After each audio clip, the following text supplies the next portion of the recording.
Hey there, Jays. Your old pal McJuggerNuggets here. Actually, McJuggerNuggets, I think they're calling me these days. I'm a little too close for... Oh, my ear thing just popped out of my head. Well, these are Tom's headphones, so you don't have to worry about getting anything. Yeah, I'm a little too close for comfort right now. But we're not using mono, we're using stereo. Oh, gosh. Wow, got him. We're going to record your reaction here. Okay. Well, we're going to watch that.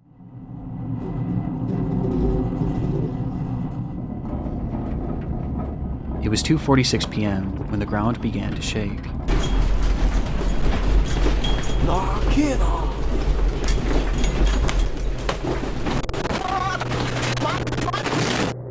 For residents of Anagawa, Japan, earthquakes were nothing new, but this one was different.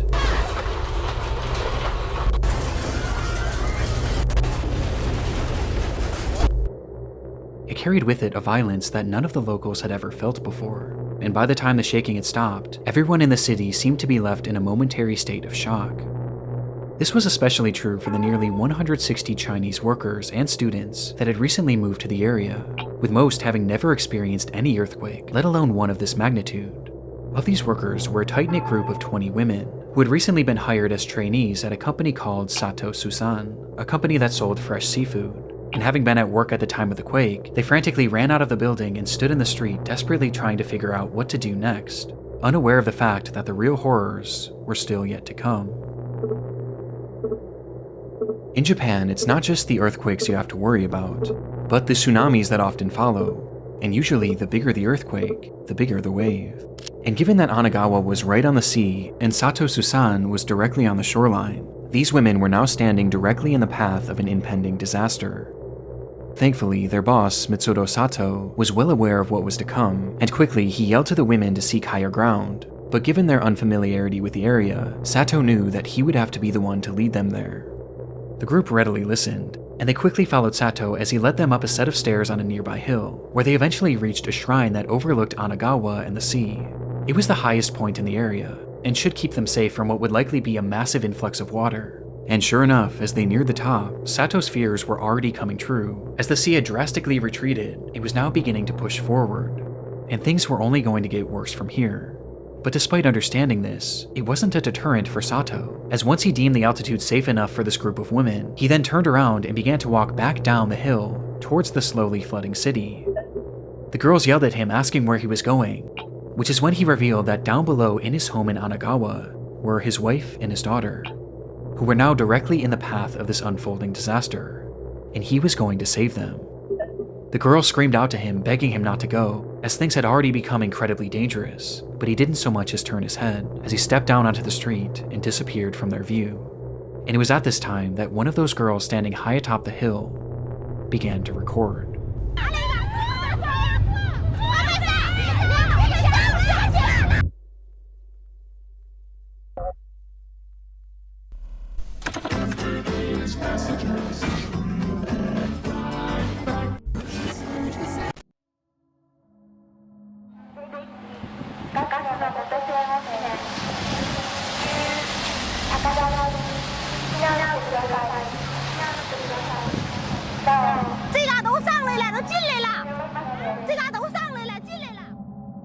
The footage shows that the shoreline was no more, as the water had inundated the entire area as it slowly crept its way deeper and deeper into the city streets.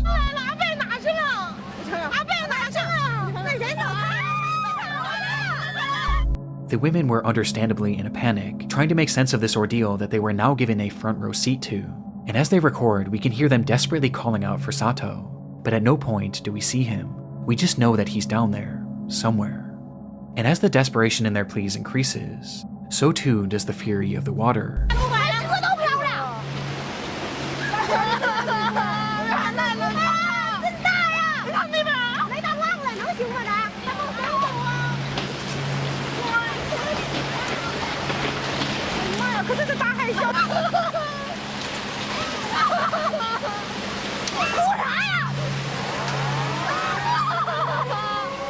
They could only watch as Anagawa as they knew it was completely eviscerated.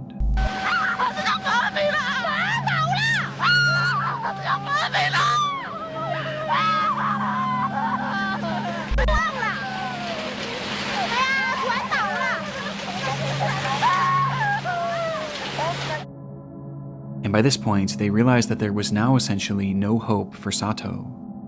It was at this time that the women realized that despite already being at a considerable height, it still might not be enough, and so they ran even higher up the hill, desperately trying to get out of the path of this water.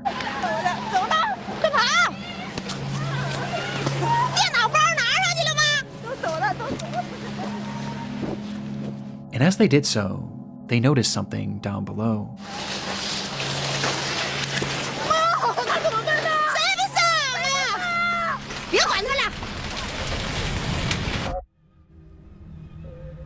Standing on a rooftop in the middle of this massive tsunami was Mitsuro Sato. The building that he stood on was once a full 2 stories off the ground, but was now just a few inches above the surface of the water.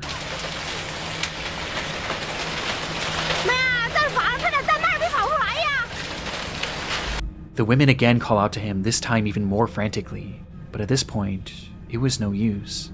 And when the camera is taken off Sato for just a split second, we can hear just from the women's reaction the exact moment that he swept away.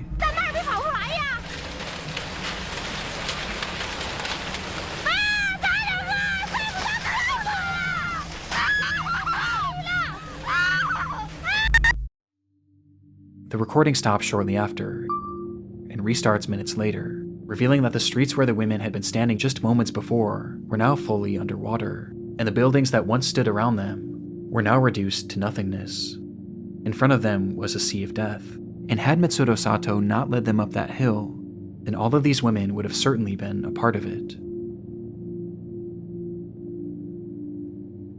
The date was March 11th, 2011, a day where Japan had been hit by its most devastating earthquake ever, with it ringing in at a magnitude 9.0, which in turn caused the nation's worst ever tsunami, as that day, 19,759 people would lose their lives, with Mitsuro Sato being one of them. But against all odds, his wife and daughter were not part of that death toll, as it's been reported that they were later found alive and unharmed. The devastation that occurred that day is incomprehensible, and all the footage of this disaster could warrant a place in this video, especially the footage of Anagawa, as you can see what it looked like before, during, and after.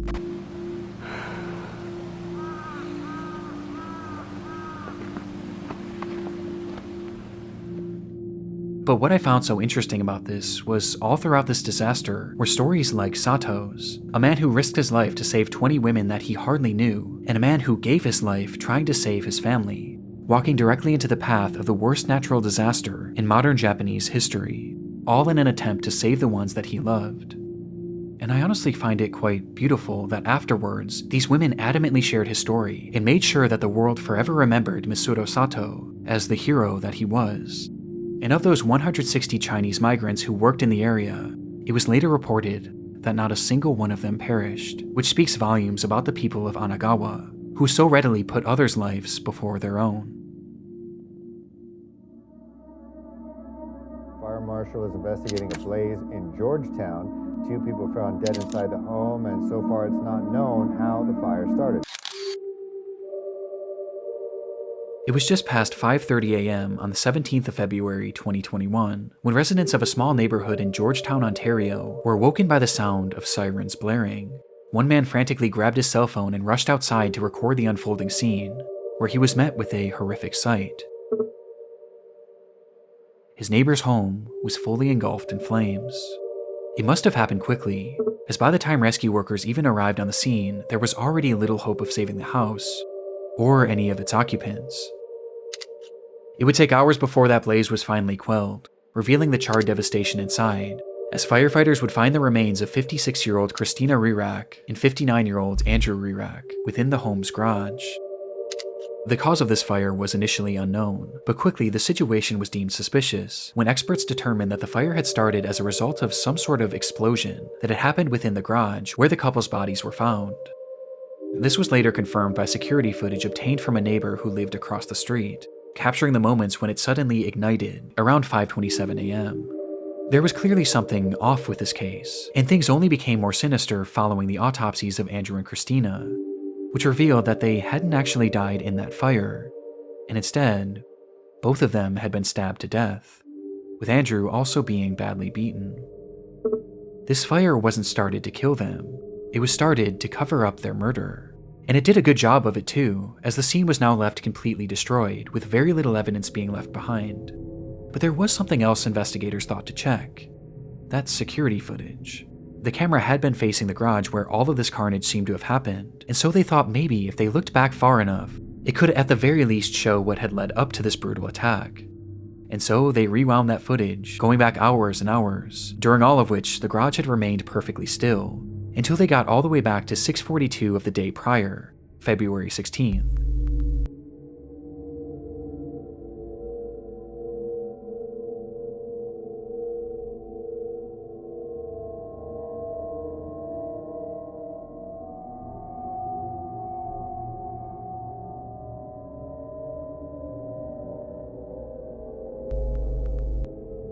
The film showed the moments that the couple had arrived home together inside of Christina's car, which Andrew had been driving that night, as he pulled uneventfully into the garage.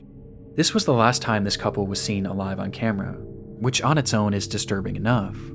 But as it turns out, there was something far more unsettling about this footage, as it revealed the fact that Christina and Andrew weren't alone.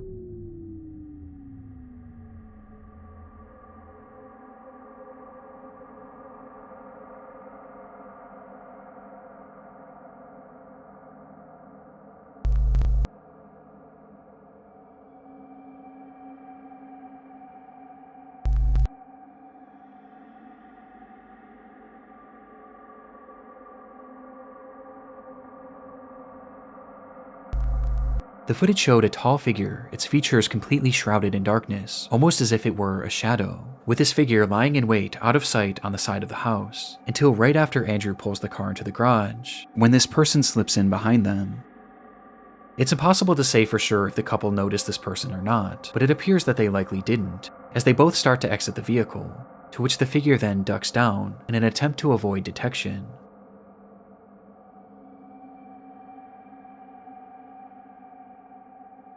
Until the garage door begins to slowly close.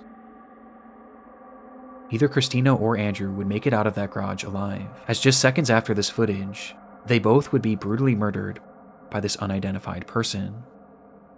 The footage is terrifying and speaks to that innate fear in most of us, the fear of being followed, of being watched, and attacked in the moments where we least expect it. It's paranoia-inducing, and made even more off-putting by the fact that this clearly seemed to be premeditated. Whoever this was knew their schedule and had been waiting for them to arrive home, in a place where they knew they wouldn't be seen. But by this point, their motivation was as unknown as their identity. Following the discovery of this footage, bits and pieces were released to the press in order to get the public's help in identifying this unknown assailant.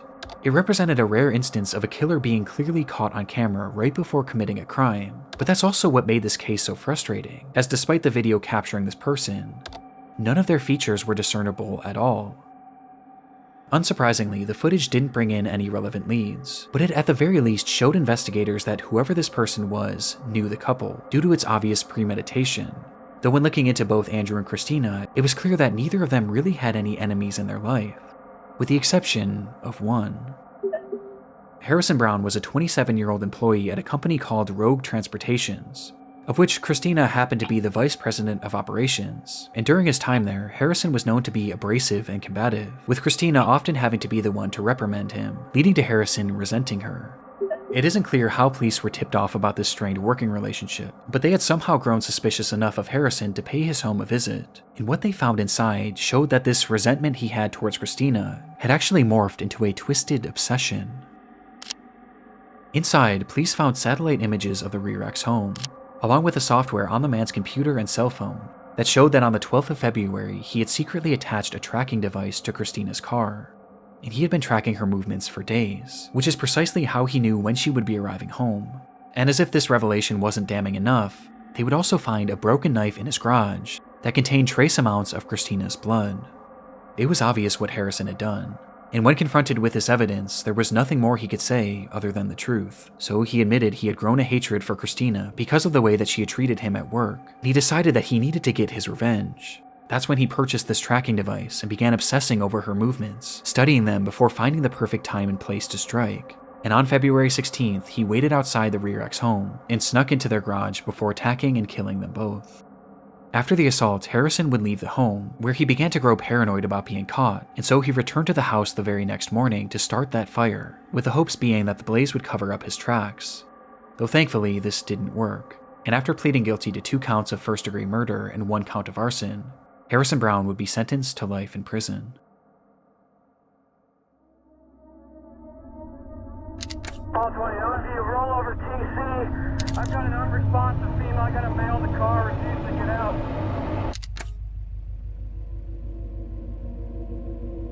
It's the eve of Thanksgiving, 2015. Police officer Patrick Feaster sits in his cruiser parked alongside the road in the town of Paradise, California, waiting for his first action of this uncharacteristically quiet night. His car was facing the direction of a well-known local cantina, which patrons were known to drive away from under the influence. And sure enough, as the clock approached midnight, the calmness around Feaster would be shattered by the sight of a car speeding out of the restaurant's parking lot.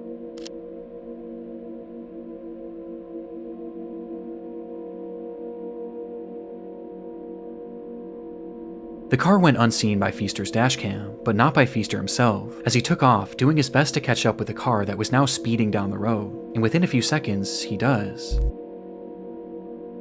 As the car slowly comes into frame for the first time, inside that vehicle was 26-year-old Andrew Thomas and his ex-wife, 23-year-old Darian Aaron.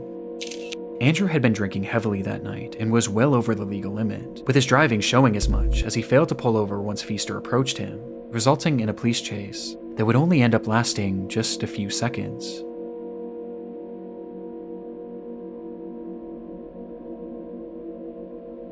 All 20, OMV, roll over TC. Pearson, just east of Black Olive. Copy, roll over TC, east of Black Olive. As Andrew would drive his car directly into a median, causing the SUV to flip over violently before coming to a halt on its side. In that instant, Darian was ejected from the vehicle, being thrown straight through the windshield and landing onto the asphalt, where, despite still being alive, her injuries were likely unsurvivable. But Andrew, on the other hand, was still inside the vehicle, and he seemed to have been left relatively unharmed. As perhaps being boosted by adrenaline, he quickly tried to crawl his way out of the car in a desperate attempt to check on Darian, with Officer Feaster's dashcam capturing the entire ordeal. Though just as Andrew attempted to do so, we see Feaster step into the frame, where he suddenly draws his gun, and without saying a single word, fires 2 shots at Andrew, with one of the bullets appearing to strike him, causing his body to go limp as he falls back into the car. It happened in a literal instant, so fast that it's clear Feaster had most likely accidentally discharged his weapon, as there was no attempt at communication before the shot was fired, with Andrew clearly posing no risk to him, as both of his hands were being used to hoist himself up. From the footage, this all seems to be a horrible accident, and one that Feaster seemed to recognize right away, as he rushed up to the car, pointing his flashlight at the man that he had just shot, staring at him for over 10 seconds, trying to make sense of what he had just done, before he finally snaps out of it and uses his radio to call for backup. Though this is when this already dark video starts to become much more disturbing. I've got an unresponsive female. I got a male in the car, refusing to get out. When Feaster makes this call, he never mentions the shooting, and instead he states that the driver was refusing to get out of the vehicle.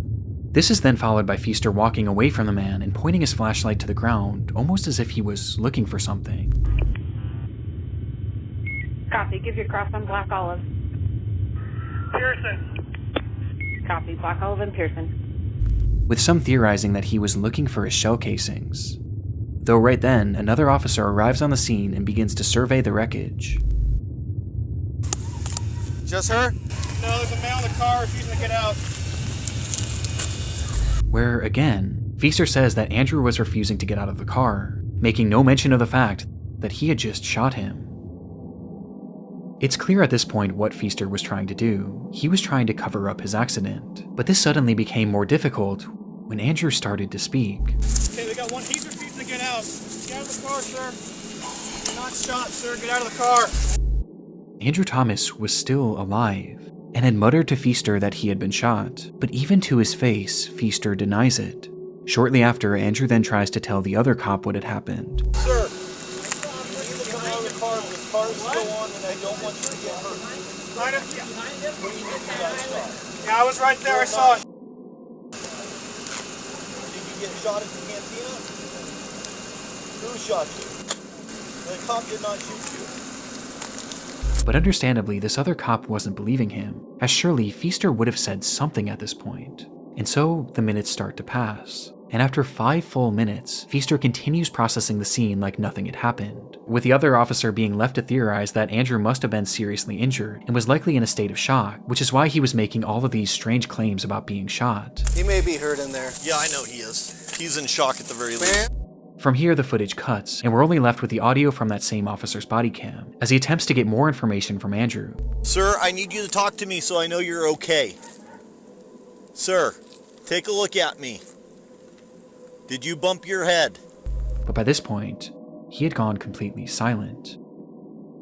I don't know if he's serious or not. 10 minutes later, the footage then cuts back on, this time to another officer's body cam, which shows that an ambulance had now finally arrived on the scene, with medics first directing their attention to Darian, who was in the worst shape, as she would tragically be pronounced dead shortly after.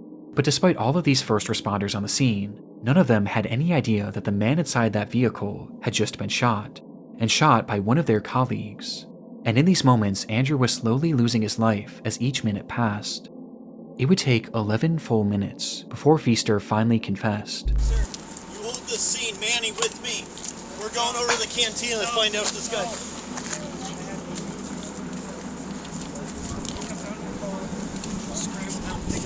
I wasn't even pointing at him. Saying that he might have shot the man, but he wasn't sure. And immediately after saying this, Oh my God, are you serious?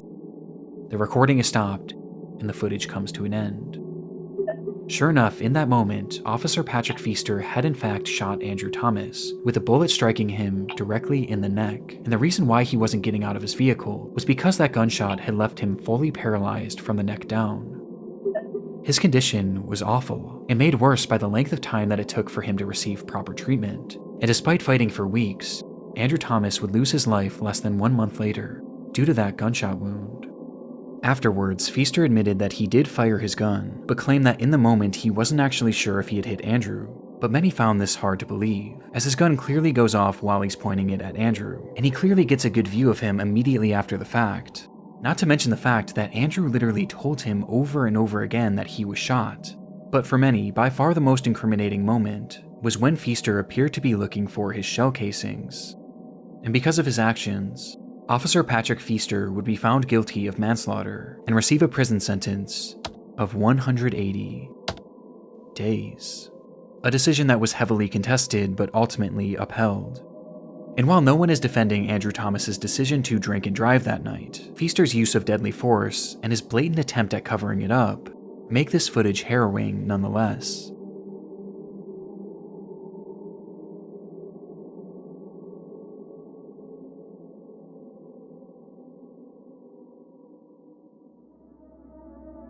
I do this for real, bro. I don't got no problem with giving back, man. I'm the only one out here with a show that's actually giving back, you feel me? And I got proof to show it. It's May 2013. 23-year-old Quamaine Wilson arrives at his local bank in Chicago, Illinois to deposit $20,000 cash, which he planned on giving out to groups of his most adoring fans. Man, about to go get this $1,000 out for the fans, man. Really, I'm gonna take out $20,000, man. Just to show people, you feel me? I'm on a whole different level with this. To this point, Quamaine had carved out a respectable following on his YouTube channel, where he acted in a series called The Nick Story. One more word out your mouth, and that's your ass, that's your life. I'm gonna take it myself and put it in my graveyard with the rest of them. Along with posting music he made under the name Young QC. Out her song, but not until she's I know she will. I'm gonna get you. Based on his viewership alone, his success was apparent, and he wasn't shy about showing off the wealth that he claimed to have accrued as a result of it, posting photos and videos of himself flaunting large amounts of cash across his social media pages. But this video was by far his most boastful yet, as he would take that $20,000 and throw it into the air for all of his fans to fight over.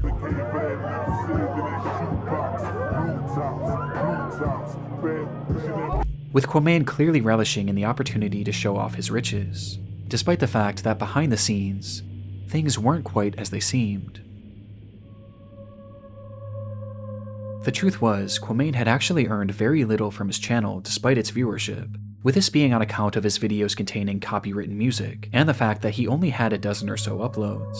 In fact, his social media flexing had started well before he even made his first video, as in reality, all of this money was coming straight from his mother, Yolanda Holmes. Having started a successful business in Chicago, Yolanda made a great living for herself and Quamain. And being her only son, Quamain was given just about anything he could have asked for. She would buy him designer clothes, jewelry, and even the Mustang seen in this video. But for Quamain, it never seemed to be enough. He wanted to achieve a life of fame and riches, and he used his mother's finances to sell the illusion that he already had, asking her again and again to purchase him things that could help him sell this dream, until one day, it all came crashing down, when Yolanda would tragically lose her life. Just like that, Quamain's entire support system had fallen out beneath his feet, leaving him without his mother and without the provider who was funding his entire life. But strangely, this didn't seem to stop his lavish online presence. In fact, his spending only seemed to increase after this, as this footage of him giving away money to fans actually took place after the death of his mother, which became extremely off-putting for law enforcement, as Yolanda hadn't simply passed away, and instead, she had been brutally murdered. Quamain had learned something shortly before Yolanda's passing, that not only were his mother's savings entirely willed to him, but she had also taken out 2 life insurance policies, in which he was the sole beneficiary. And despite Yolanda giving him anything that he could have asked for, it seemed that by this point, Quamain had simply grown tired of having to ask. And so, on September 2nd, 2012, he would offer his friend Eugene Spencer $3,500 to kill his own mother. Eugene accepted the offer, and that night he would travel to the apartment of Yolanda Holmes late at night, where he entered her room and shot her multiple times as she slept. At the time, her boyfriend had been sleeping next to her, and despite jumping up and doing his best to fight off the attacker, Eugene would eventually beat him unconscious before fleeing the scene. Eugene would call Quamain immediately after the attack to tell him that the job was done, but rather than feeling any sort of guilt, Quamain instead had no emotion, and he simply stated, "Make sure the bitch is dead." And so Eugene went back up to that unit, this time brandishing a knife, and repeatedly stabbed Yolanda until he was absolutely certain she was gone. And with that, Quamain Holmes was a rich man, and it only cost him the life of his own mother. For a moment, the crime had worked perfectly. The police were left with no concrete leads as to who might have killed Yolanda, and the public largely believed that it was her boyfriend, whom Eugene had knocked unconscious. But no one even thought to look at Quamain, and recognizing that he was in the clear, his behavior grew brazen almost immediately. Quamain Wilson lost his mother to gun violence on November 14th. My mother, she was a neighborhood woman. A guy entered her home, and murdered her, just to steal. As he went on TV to talk about his mother's murder, where he peddled the theory to the public that this was some sort of botched robbery, all the while he showed no emotion. He wouldn't even wait a full week before depositing the money, as he took out $90,000 within just the first few days, and immediately began showing it off to his followers. And in this footage where he gave away that $20,000, throwing it into the air as if it meant nothing to him, every cent of that had come from the death of his own mother, a death in which he was entirely responsible for. It would take over a full year for Quamain and Eugene to be caught, with police largely being tipped off by his online antics. And in the end, Eugene was given a 100-year prison sentence, while Quamain received 99 years, with his legacy now permanently defined by his creation of one of YouTube's darkest videos.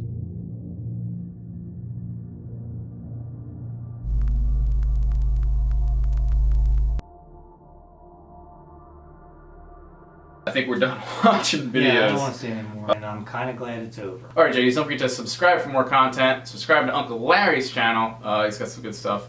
And yeah, Twitter, Instagram, links in the description. It's been quite a week. It's been a wild week, yeah. I said on Twitter, which you still got your Twitter, but yeah, no. I was like, I'm going to need a vacation after this. Yeah, I think I need one too. It's ridiculous. Alright, Jiggies. Love you all to death, and don't forget to keep it rigid.